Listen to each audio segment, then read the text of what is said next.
அன்பார்ந்த ஆசிரியர்களே, முதல் 2 பருவங்களை வெற்றிகரமா கொண்டு சென்ற அனைவருக்கும் பாராட்டுக்கள்.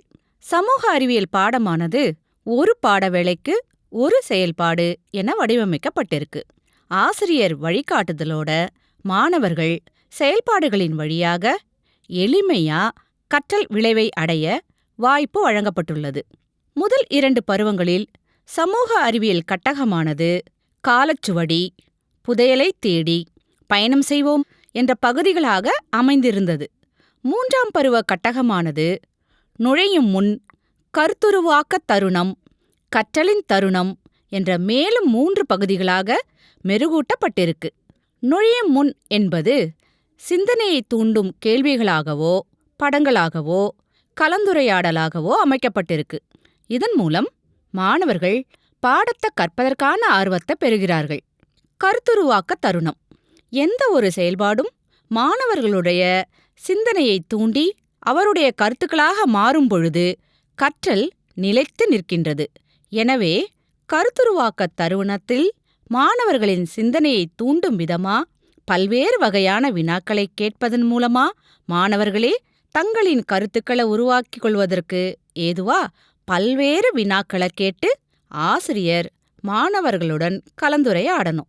இவ்வாறு உருவாக்கிய கருத்துக்களை நிலைநிறுத்தும் விதமா மாணவர்கள் தாங்களாகவே கற்கும் விதமாக கற்றலின் தருணம் செயல்பாடுகள் அமைக்கப்பட்டிருக்கு.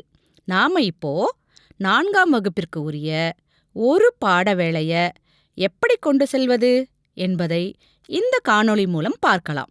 4ஆம் வகுப்பு 3ஆம் பருவம் உலகெல்லாம் தமிழர்கள். உலகெங்கும் பரவலாக தமிழர்கள் இருந்தாலும் தமிழ் மொழிய நாணயங்களிலும் அலுவலக மொழியாகவும் கொண்டிருக்கும் நாடுகளை பற்றியும் பரவலாக தமிழ் பேசும் நாட்டை பற்றியும் நாம இந்த கட்டகத்துல தெரிஞ்சுக்க போறோம். இந்த கட்டகம் 2 பாடவேளைகளா பிரிக்கப்பட்டிருக்கு. முதல் பாடவேளையில் இலங்கை, சிங்கப்பூர் நாடுகளை பற்றியும், 2வது பாடவேளையில மொரிஷியஸ், மலேசிய நாடுகளை பற்றியும் படிக்க போறோம்.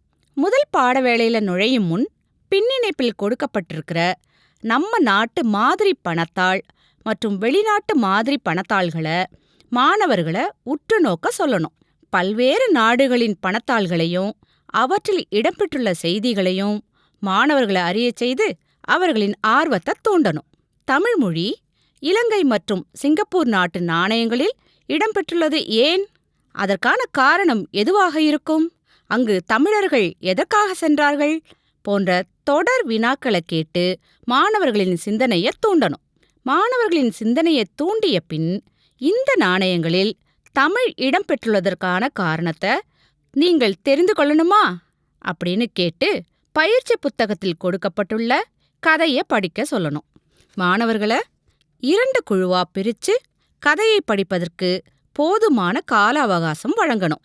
அவர்கள் கதையை படிச்ச பிறகு மாணவர்கள் ஒவ்வொருவரும் கதையை கூறுவதற்கு வாய்ப்பு வழங்க வேண்டும். அதிக எண்ணிக்கையில் மாணவர்கள் இருப்பின் கதையை சிறு சிறு பகுதிகளாக கூற வச்சு ஒவ்வொரு மாணவருக்கும் வாய்ப்பு வழங்கணும். மேலும் QR கோடில் உள்ள கதையையும் காண்பிக்கணும். நன்றி, வணக்கம்.